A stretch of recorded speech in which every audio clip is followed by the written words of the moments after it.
कवी ग्रेसांच्या 4 ओळी आहेत त्या फार महत्वाच्या वाटतात मला या सिनेमासाठी. असं 3 लाख कृष्ण कालिंदीच्या तटाला, राधेस जो मिळाला तो एकटाच उरला. या सगळ्यामध्ये म्हणजे ज्या पद्धतीची अनोखी गाठ आहे ती निर्गाठ आहे की मनाशी बांधलेली खुणगाठ आहे हे जाणून घेऊया.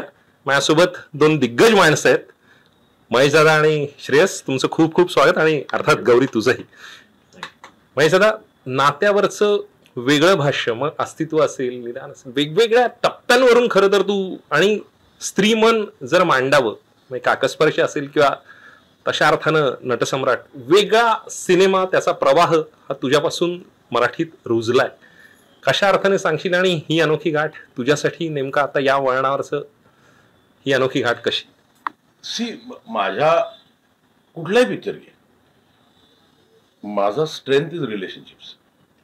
त्या रिलेशनशिप्स मधनं घडणाऱ्या गोष्टी, मग तो एक वास्तव असू दे, तो अस्तित्व असू दे, तो जिस देश में गंगा रहता असू दे, तो काकस्पर्श असू दे, तो नटसम्राट असू दे, तो प्राण जय पर शान असू दे, तो नाही वरणभात लोणचं असू दे, लालबाग परळ असू दे. रिलेशनशिप्स आर माय स्ट्रेंथ. आणि वेगवेगळे रिलेशनशिप्स ज्या मी बघितल्या त्याच रिफ्लेक्ट होतात. माझ्याकडे मी काही मॅन्युफॅक्चर करू शकत नाही, मी फॅन्टसी बनवू शकत नाही. त्यामुळे मला ना कोणी जे सांगितलं कमर्शियल पिक्चर बनवतात, तू कसे पिक्चर बनवतात, म्हटलं ते हिट आहेत. मग म्हटलं असं नाही की मला ते करायचं वाटत, म्हटलं माझ्यात केपेबिलिटीज नाही ते करायची. तो एक वेगळा बिलीफ लागतो. त्यांना हसण्यात काय पॉईंट नाही, म्हणजे conviction to show sense is very easy, to show nonsense and make a success out of it is very difficult. पण माझा तो स्ट्रेंथ आहे. आणि मी एखादं जेव्हा मी सिनेमा लिहितो, मी मेजरली जवळजवळ सगळे सिनेमे लिहिलेत, एक काकस्पर्श सोडला तर मला तो जोपर्यंत मला, मी लिहित नाही सिनेमे आधी, म्हणजे लोकांना मी खूप लोकांना ऐकवतो सिनेमे आधी लिहायच्या आधी. मग ते मला त्यातनं काय काय मिळत असतं, एखादं कळलं, त्या रिॲक्शन वळणं आणि त्या सांगण्यातनं माझा स्क्रीन प्ले डेव्हलप होत असतो. तो ज्या वेळेला इथे डोक्यात पिकतो त्यावेळेला मी पेन लावतो पेपरला, पण तोपर्यंत मला मग ते एका दिवसात होतं लिहून. तर तो मध्ये असं वाटतं ना की नाही रे बरं नाही वाटत, तर मी सोडले पण आहेत खूप पिक्चर. हा सब्जेक्ट कसं होतं, काय काय सब्जेक्ट आपल्या डोक्यात बसलेले असतात, सर्व रिलेशनशिप्स, वी आर इम्प्रेस की अरे हे छान आहे. मग त्याच्यात आपण डेव्हलप करण्यासाठी की हे हा एक चांगला सांगू शकतो सब्जेक्ट आपण. हा तसाच झालेला सब्जेक्ट आहे. मी एक विषय केला आणि लिहायचं घेतलं, आणि जेव्हा त्याचा स्केलेटन झालं ना, तेव्हा लक्षात आलं की this can be a good film. मी थोडासा म्हणजे मी किती आज मॉडर्न असलो तरी मी थोडासा ओल्ड फॅशन्ड आहे मी अजूनही.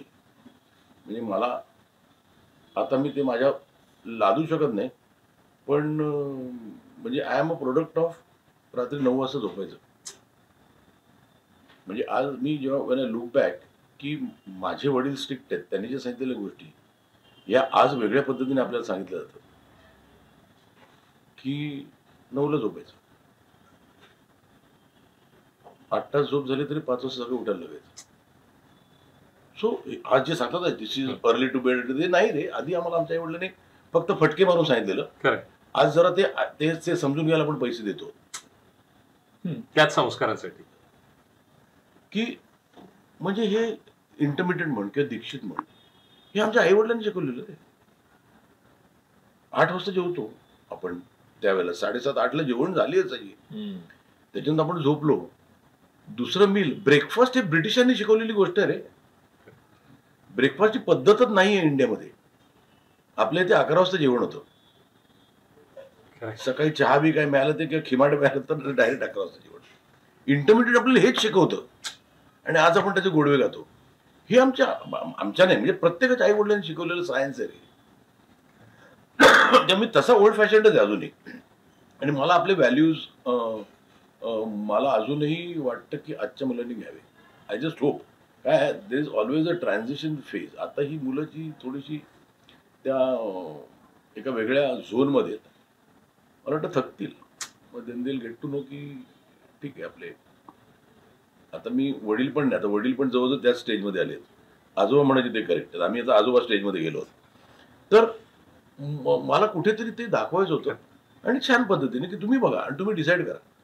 हा जो बाप म्हणतो ते खरं आहे चुकीचं आहे का, बरोबर आहे. तर तो कुठेतरी ह्या सिनेमात मला मस्त छान आला, व्हेरी ब्युटिफुली आला. ते होल रिलेशनशिप बेस्ड सिनेमा असल्यामुळे त्यातली कॅरेक्टर्स खूप गोड आली. म्हणजे त्याच्यात एक सुरभी भावे नावाच्या एका कॅरेक्टर, एक ऍक्टर, तिचं कॅरेक्टर तू बघ, ते कॅरेक्टर ते तुला लक्षात येईल, खूप कॅरेक्टर्स होती अशी कळलं, आपण बघितली ते कॅरेक्टर. त्यांचं आयुष्यात काही काम नसतं, तेवढंच काम असतं त्याचं, ते डोंट मीन बॅड. हा सवयीचा दोष असतो. त्यामुळे ही जी कॅरेक्टर जेव्हा आली ना, तेव्हा मग मी लिहिला मग पिक्चर. आणि लिहिल्यावर नाही तर मी लिहितच नाही. कुठे तर मला वाटायला लागलं की नाही हे होतंय तर मी लिहित नाही, पण एकदा लिहिला की मग तो करायचा. मग कारण मला अजूनही आठवतंय विरुद्धच्या सेटवर त्यावेळेला तुझ्या डोक्यात एका ठिकाणी रक्त होता, एका ठिकाणी देह सुरू होता आणि विरुद्ध शूट करत होता. पण ते सेम आहे अजून, पण काय बदललं नाही. तेच माझं कधी कधी ते मला भीती पण वाटते, पण म्हणतो मग ते नसतं तर मी काय केलं असतं. म्हणजे आज मला कुठल्याही गोष्टीत, म्हणजे आता मी आज तुला बोललो ना की मला एक सिनेमाचा लिहायचा आहे, तो कुठून सुचला मला, आपल्या प्रमोशनच्या ह्याच्यातच सुचला ना तो, की आज काय चाललंय म्हणजे सोसायटीमध्ये. मग त्यात ते थांबू शकत नाही अशी, that is one process you can't. म्हणजे ते ठरवून होत नाही आणि ते ठरवून थांबता येत नाही. मग ते काय, त्याला एक आउटलेट पाहिजे रे, नाहीतर डोक्यात इतके विषय डोकं फुटेल. It needs a release. तर तो असं आहे. पण मला कारण बरं, मला दुसरं काही येत नाही आयुष्यात. मला फोन चालवता येत नाही, मला काय म्हणतात त्याला, हे काय इंस्टाग्राम, मी यांना विचारतो की कसं पाठवतात बाबा, मला पण येत येत. आणि मला व्हेरी हॅपी. आणि मला शिकायचं पण नाही. मला शिकायचं पण नाही की एकदा शिकलो, आवडायला लागलं तर हे सोडून हे करीन ना मी. पण आता जी बदलणारी तू इन्स्टा आहे किंवा स्वॅप्स आहेत, ह्या सगळ्या गोष्टींमध्ये लेफ्ट स्वाईप राईट स्वाईप या सगळ्या गोष्टींमध्ये रिलेशन इतकं इन्स्टंट झालेलं आहे. म्हणजे 2 मिनिट्स मॅगी सारखं आता खरं तर नातं आहे. अशा वेळेला मूल्याधिष्ठित नातेसंबंधांवरचा सिनेमा जो एका वेगळ्या पद्धतीने मनाला भावतोय आणि तीही आज हृदयस्पर्शी गोष्ट आहे आणि आपलं जगणं हे तसंच आहे, त्याच्या पलीकडचं नाही, ह्याच्याबद्दल तोच त्याचसाठी काढलेला पिक्चर आहे ना. म्हणजे मी बघतोय ना घरात, म्हणजे हल्ली एव्हरीथिंग इज ह्याचा मला काही फायदा आहे का. म्हणजे निस्सीम प्रेम नावाची गोष्ट राहिली की नाही इथपासून येत. म्हणजे प्रेम करायचं त्याच्यात पण टर्म्स अँड कंडिशन्स आहेत रे, की मला याचा काय फायदा आहे का, हा कुठल्या फील्डमध्ये, मग त्याचा आपल्याला काय फायदा होतो, इथपर्यंत चाललंय ते. कळलं की माझ्याच फील्डमध्ये ना, मग ठीक आहे ह्याच्यात प्रेम पडायला, आणि मग बघू ना काय करायचं ते. आणि देर इज ऑलवेज अ चान्स ना, नाही झालं की आपण पुढे करू ना. म्हणजे हा जो आहे ना की मला चप्पल घ्यायची मी 4 दुकानात फिरीन, हे कॉन्सेप्टच मला ऑड वाटतं रे. जिथे चांगली चप्पल आहे तिकडे जा ना त्या दुकानात. म्हणजे ते पण तो बोलला ना त्याप्रमाणे ते राईट स्वाईप लेफ्ट स्वाईप मध्ये झालंय की चांगलं आहे चांगलं नाही, मग इकडे बघूया. पण तसं नात्यात होत नाही ना. बरं, एक सिंपल गोष्ट आहे रे, की म्हणजे मी कायम म्हणतो ना की आज एखाद्या माणसाला कोणी विचारत ना, who is the most important person, who is the most important in the life, तर मला ना ते कायम असं वाटतं की you should always ask who is the second most important person in your life. Without a doubt आई वडील आहेत ना रे. मग तो प्रश्न विचारू पण नका. सेकंड मोस्ट, की माझी बायको तिने मला सपोर्ट दिला, माझी मुलं त्यांनी मला हे दिलं, माझा एक मित्र ज्यांनी मला मी बिझनेस केला. द मोस्ट इम्पॉर्टंट हा प्रश्न होऊच शकत नाही. कारण तो मोस्ट इम्पॉर्टंट पर्सन आयुष्यात नसेल तर हा प्रश्न विचारला तू नसशील ना. प्रश्न मी कोणाला विचारू. मला का कोणी प्रश्न विचारेल. मी आहे म्हणून मला प्रश्न विचारला ना. तर मी का आहे, कारण ह्या 2 व्यक्तींमुळे आहे. मग हे मोस्ट इम्पॉर्टंट रे, विसरते बाकी सेकंड मोस्ट इम्पॉर्टंट कोण विसरा. तर हे आता आपल्याला वाटतं का आपल्या, म्हणजे आता काही आय नीड माय स्पेस हे जे वाक्य ना मला ड्रिलच होतं. कुठला स्पेस आम्हाला नव्हता, आम्हाला नको होता. आम्ही काढायचो की त्याच्यात. आम्ही 6 भावंड होतो. म्हणजे बेडरूम मध्ये मुली, आम्ही हॉलमध्ये लाईनीत अशी साधारण झोपायचो. काही नाही, एकमेकीच्या चादरी उडवत, कुठली space. But those were the most beautiful moments in my life. हे यांना कधी कळणार. आणि ती खरी आयुष्यातली गंमत आहे. मग त्या चाळी, त्या तुझ्या वडाळ्याचं जे घर आहे, माहोल म्हणजे मी कधीतरी मी त्याचं ना म्हणजे एक माझ्या चॅनल जेव्हा करणं सुरू तेव्हा मी दाखवीन की आम्ही कसे जगलो. काही लागत नाही रे जगायला, एन्जॉय करायला काही पैसा लागत नाही, काही मोठी घरं लागत नाही, काही सुखसोयी लागत नाही. एक कैरीचं झाड लागतं ज्याच्यावर चोरा कैऱ्या, ज्याचे मिठात बुडवून खा, ह्याची जी धमाल आहे ना ती नाही ना सगळ्या तुम्ही त्या 5 स्टार हॉटेलमध्ये जाऊन मिळत. हे पण आता ते माझी आमची we are caught in no man's land, कारण आम्ही दोन्ही बघितलं ना. त्यावेळी माझ्या वडिलांच्या काळात आम्ही गेलो असतो तर आम्हाला कळलं पण ह्याचा त्रास झाला नसता. आम्ही दोन्ही बघितले ना, त्यामुळे आम्हाला लेफ्ट राईट स्वाईप बिप काय करता येत नाही. आम्हाला तेच चांगलं वाटतं. श्रेयस, महेश दादाबरोबर काम करणं, त्याचा अनुभव आणि निदानपासून आतापर्यंतचा एक वेगळ्या पद्धतीचा महेश दादा तू तुझ्या दुर्बिणीतून पाहिला असेल, तो कसा आहे आणि ही अनोखी गाठ मधला दिग्दर्शक महेश दादा तुझ्या अनुषंगाने सांग. मला वाटतं तो म्हणजे काय म्हणतात, माणूस म्हणून त्याच्यात काहीही बदल मला दिसला नाहीये, जाणवला नाहीये. तो तसाच आहे. म्हणजे जेव्हा एकांकिकेत त्याला पहिल्यांदा भेटलो होतो एकांकिकेनंतर आणि तो नाटक करशील का असं विचारणारा, आज पण तसंच पिक्चर करशील का, ओके, असा तो फरक झालाय. पण बाकी ॲज अ डिरेक्टर तर ऑब्व्हियसली तुम्ही त्याची फिल्मोग्राफी फॉलो केली आहे पहिल्या फिल्मपासून. त्याच्या निदानमध्ये तर आम्ही सगळे चिल्ली पिल्ली सगळेच होतो, पण त्याच्यानंतर वास्तव असो किंवा त्याच्यानंतर सगळे सिनेमे आत्तापर्यंत अगदी पांघरुण काकस्पर्शपर्यंत ते सगळेच बघितलेत. त्याचं जे स्टोरी टेलिंग आहे त्याचं काय म्हणतात प्लस पॉईंट आहे ना, की तो त्याच्या ऑडियन्सला ना एंगेज्ड ठेवतो. That is the most biggest plus point that he has. की खूपदा असं होतं की म्हणजे काही गोष्टी तुम्हाला आवडतील, काही गोष्टी नाही आवडणार, बट यू आर एंगेज्ड. तुम्ही ती कलाकृती बघताना ना ती बघत राहता की अच्छा ठीक आहे पुढे काय होईल, पुढे काय होईल. मग तुम्ही तुमचा एक झाल्यानंतर निर्णय बनवता की ठीक आहे मला नाही आवडलं तर ठीक आहे मला खूप आवडलं, बट यू आर एंगेज्ड. आणि एंगेज ठेवणं त्या ज्या डिरेक्टरला जमलंय ना, मला वाटतं that is is a fantastic director. त्यामुळे जेव्हा त्याचा फोन येतो तेव्हा तुम्ही ॲज अन ॲक्टर असा विचार करता मला याच्याबरोबर काम करायचंय, पॉईंट नंबर 1.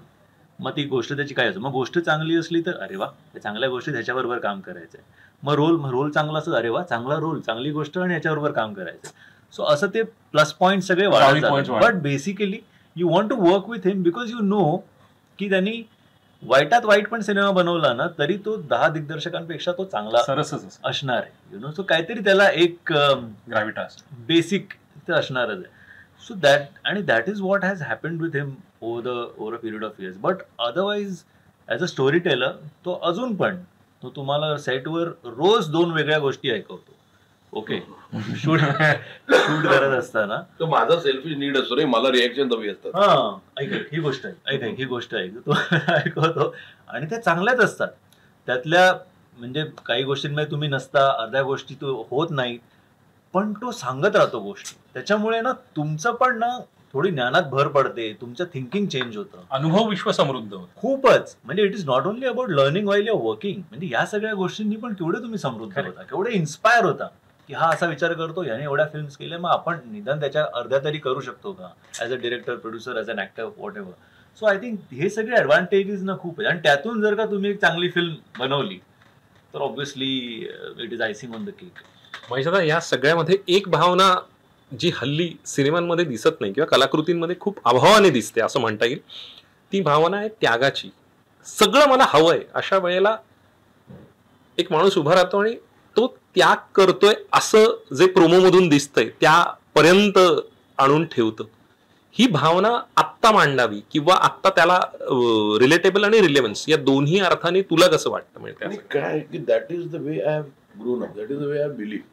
पण म्हणजे जे श्रेयसचं कॅरेक्टर आहे is the most noble character. मी मला ही खात्री आहे बाकी तर पिक्चरचं सक्सेस किंवा फेल्युअर मला काही फरक पडत नाही. जो पिक्चर बघेल ना, जेवढ्या आपला स्त्री वर्ग जो पिक्चर बघेल ना, त्या सगळ्या विदाऊट अ डाऊट म्हणतील की आपल्या आयुष्यात आलेला आपल्याला वाटतं की आपल्याला काय आयडियल पुरुष हवा असेल तर तो श्रेयस सारखा असावा, एक गॅरंटी देऊ शकतो. आणि तसे पुरुष होते रे सेन्सिटिव्ह आधी.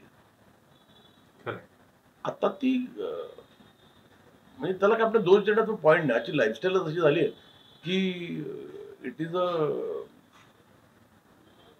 Union of convenience. नाही, डॉग इट्स डॉग झालंय ते. म्हणजे तुम्ही म्हणजे हे कळतच नाही की आपण असे राईज होऊ शकतो. आता म्हणजे ह्याला पाठ टाकल्याशिवाय मी राईज होऊ शकत नाही. ही जी एक वेगळीच भावना आलेली आहे. आणि रिलेशनशिप मध्ये पण मला आता कळत नाही की म्हणजे त्यावेळेला कसं असायचं की नवरा बायको everything was for the house. म्हणजे कधी मला आईचं आणि वडिलांचं वेगळं अकाउंट आहे, ती तिचा खर्च करते, कधीच नव्हतं. It was everything was for the house. वेगळी अकाउंट, मग मी माझा खर्च तुझा खर्च करतो, नाही रे. आणि काही प्रॉब्लेम झाला की सगळे दागिने बाहेर यायचे पहिले. हे नाहीच राहिले रे आता. हे नाहीच राहिलंय. म्हणजे प्रत्येक जण इंडिपेंडेंटली जगतो आणि त्याचा त्रास झाला तर तो इंडिपेंडेंटली सहन करावा. PTMM, तुझं तू माझं मी वालं झालंय.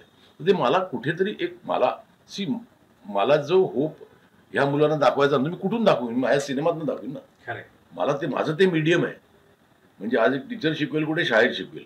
मग मला जे सांगायचं ते मला लोकांपर्यंत पोहोचवायचं असेल तर मला सिनेमा हे माझं मीडियम आहे. तर ते मला अशी माणसं पाहिजेत जगात.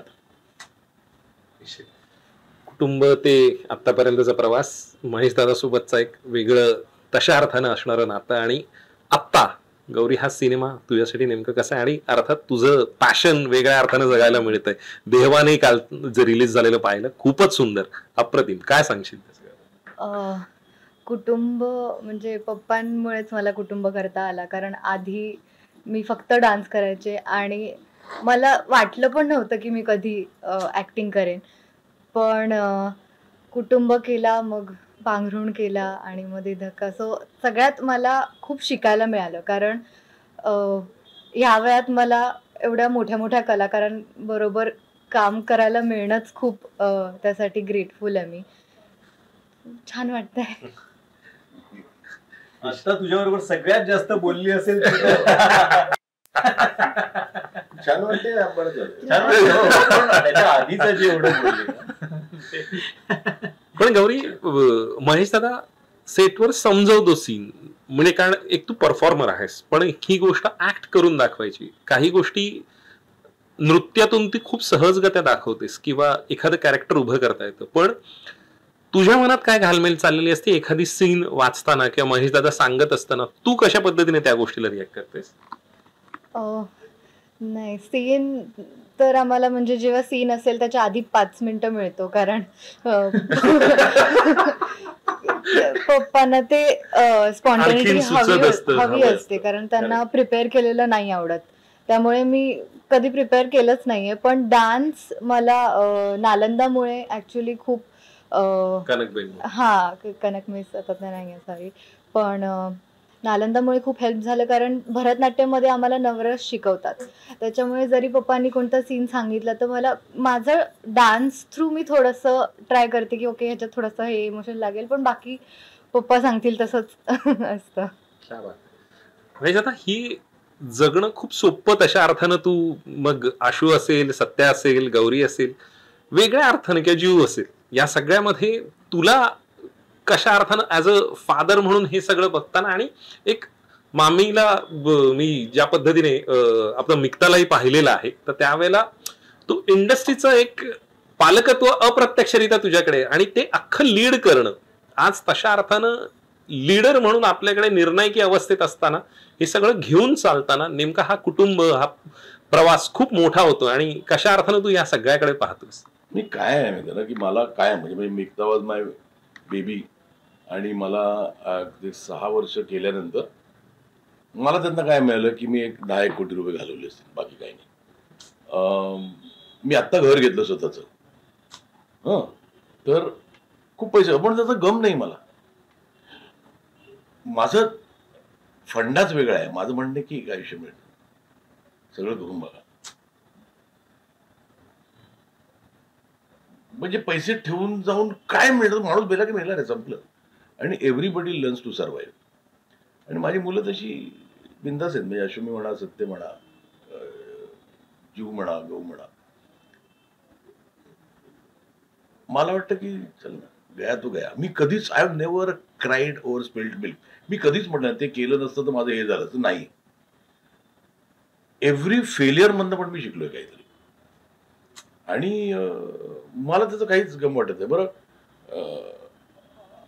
माझी मास्टर कॅटेगरी ही फक्त फिल्ममुळे नाही रे. मी कॉलनीत राहायचो तिकडे, पण माझे माझे काका मला आप्पा म्हणायचे. म्हणजे माझे लहान भाऊ मला आप्पा म्हणायचे, माझी काका सगळे मला आप्पा म्हणायचे. म्हणजे अगदी रुया नाका पण फॉर नाका पण अख्खा मला आप्पा म्हणायचं. पण ते बरं, ते मी करायला पण नाही काय गेलो तरी येत गेलं आणि मग ठीक आहे, एक उगाच. पण इट इज कधी कधी आपण एन्जॉय पण करतो.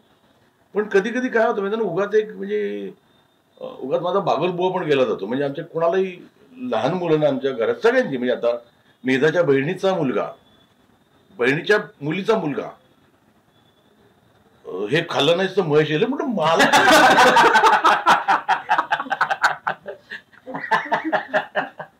सगळीकडे मुलांमध्ये उगाच. पण ते काय माहिती ना, एक पण मला एक ग्रुप पण चांगला मिळाला. म्हणजे देर इज मराठीमध्ये मला त्याचा आनंद आहे, पण मला रिस्पेक्ट. आणि पण आय वॉज रेसिप्रोकेटेड. म्हणजे मला खूप लोकांनी हिंदीत, मी खूप पिक्चर करतो, मला म्हणायचे सब मराठी लोक को गेले रे. म्हटलं एकही माझा ऍक्टर कुठे कमी पडलाय का सगळं? प्राण द्यायच्या वेळेला तर त्या सगळ्यात अख्खी गँग अख्खी नाही, पण कुठे कमी पडलाय की नाही मी घेतलंय तर त्याला नाही जमलं रे ऍक्टिंग, असं नाही ना झालंय, मग काय प्रॉब्लेम आहे? तर त्यामुळे आता पण ना मला बस झाला, आता मला हिंदी कर. मी म्हटलं काय चिकटलंय हिंदीत? म्हणजे काय, म्हणजे मी काय म्हणतात त्याला, जवान किंवा पठाण हे मला जमणार आहे का पिक्चर करायला? फायटर बिटर मला नाही जमत रे. हे टायटल टायटलच वेगळी निवडतो रे. हे टायटलचं काय करा तुम्ही? फायटर आणि जवान आणि पठाण मी नाही करू शकत ते. तर I will do a film in Hindi on my terms and conditions. म्हणजे मला पिक्चर करायचा तो, मला लोकांना मला खूप लोक येतात, एक हिंदी पिक्चर स्टोऱ्या बिऱ्या घेऊन येतात. कालच मी एकाला घाल शिवाय घालतो. खूप दिवसापासून तो एक पिक्चर करते हिंदी, आणि हा प्रोड्युसर तो प्रोड्युसर, मला त्यांनी स्क्रिप्ट पाठवलं, एकदम जबरदस्त, तुम्हाला नटसम्राट के भी आगे की स्क्रिप्ट लिखी आहे. मी वाचली ती, मी खास तुला वाचायला पाठवली. मी त्याला काल शिवाय घातला, पण त्यासारखा फोन येईल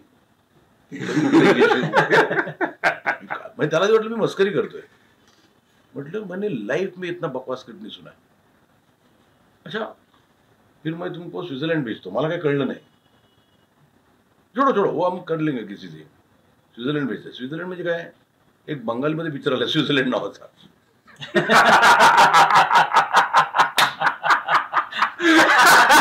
म्हणजे मला त्याची कीव आली. मला विचारा तुझ्याकडे काय स्क्रिप्ट आहे का, तुला करायचंय ना, मला विचार ना. मग मी म्हटलं तू रख फोन. म्हटलं मी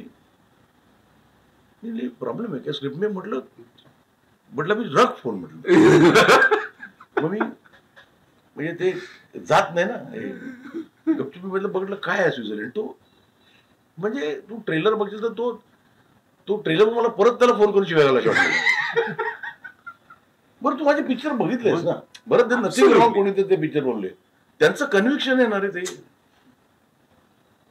मग तर मी करीन. पण एक हिंदी पण तो आता असा चाट असा बसला पाहिजे असा पिक्चर करायचा मला निश्चित. कारण त्याची खूप दिवस खरं तर खणखणीत, आणि मला असं वाटतं की तुम्ही दोघंही मला काय विचारलं की काय तू आता ते अंडरवर्ल्डचा पिक्चर कर आता एक, परत go back to your roots. म्हटलं किती केलेत मी वास्तव. म्हणलं आणि पॅकअप होतात. म्हटलं मी सांगतो दुसरा केला तो अंडरवर्ल्डचा नव्हता, इज लालबाग वर्ल्ड. म्हटलं मी एकच पिक्चर केलाय. म्हणजे उगाच आपलं काहीतरी ते. बरं तू माझा बॉडी ऑफ वर्क बघ रे. मी वास्तव केलं तेव्हाच अस्तित्व केलंय रे, तेव्हाच निदान केलंय. पण ते जाऊ दे. पण नाही म्हणजे मला, म्हणजे मी असं कधी बसतो ना, मी अशी नावं माझीच बघतो, मी म्हणतो की आय एम व्हेरी सॅटिस्फाईड की मी छान एक बुके दिलाय विच विल बी रिमेंबर्ड. निश्चित. या सगळ्यात आता दोघेही वेगळ्या अर्थानं थिएटरशी कायम जोडलेले आहात आणि वेगळ्या पद्धतीचे प्रयोग करत राहिले. पुन्हा रंगभूमीसाठी काही वेगळं करावं असं वाटतंय? मला रंगभूमीसाठी करावं वाटतंच काय. मी एक नाटक लिहिलंय खरं आता मी, ते आता आहे फिरते बाहेर इन द सेन्स लोकांना वाचतं मी ते बघू ते करीन मी कधीतरी. पण मला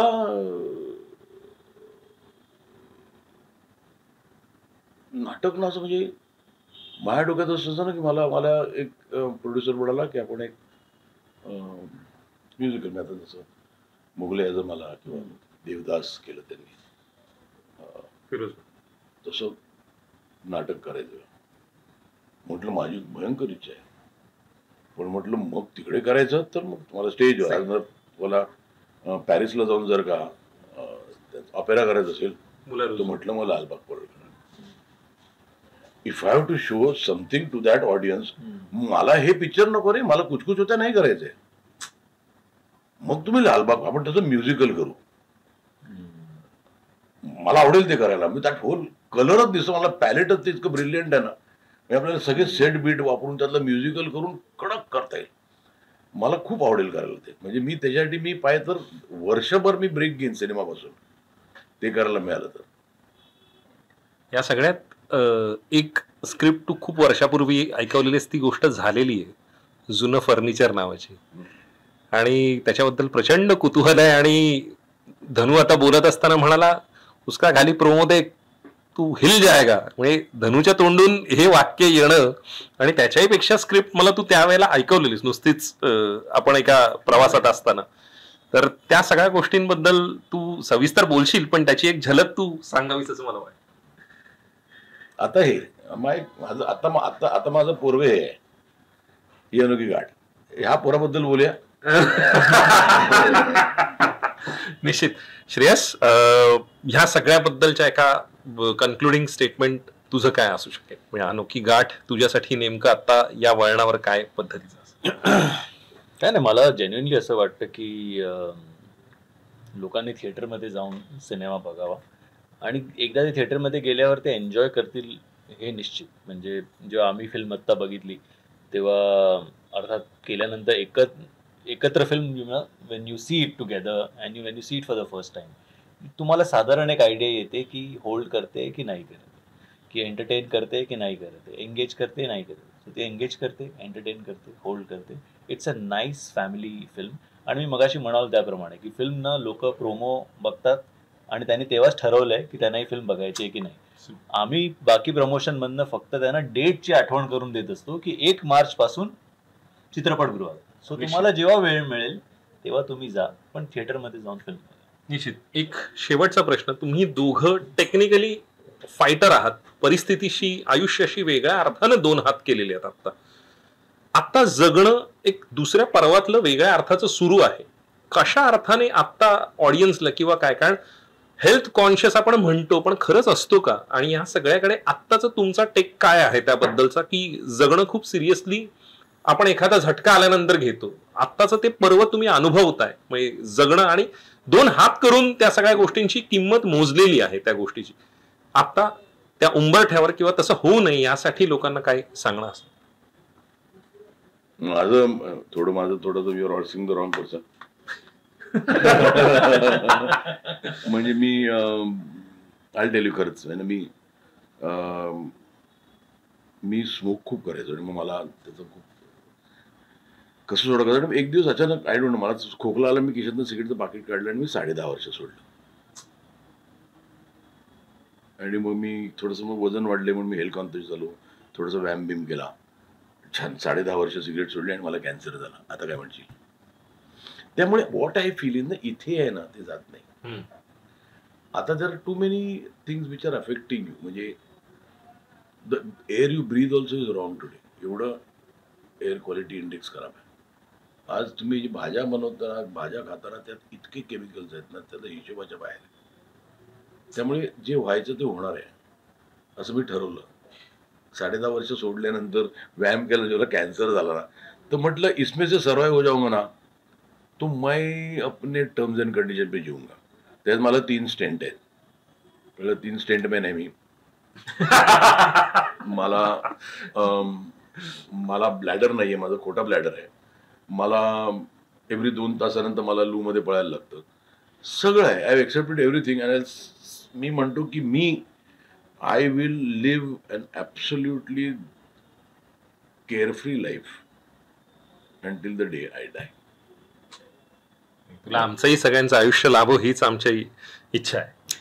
नाही ऑफकोर्स, म्हणजे आता मैजा म्हणाला त्याप्रमाणे की जे डेस्टिनी तुमच्या लिहिलंय ते लिहिलेलं आहेच. म्हणजे कधी कधी आपण असं बऱ्याचदा विचार करतो की अरे असं झालं त्याच्याबरोबर, आपल्याबरोबर नाही होणार, आपण हे करतो, but suddenly you never know and it hits you know.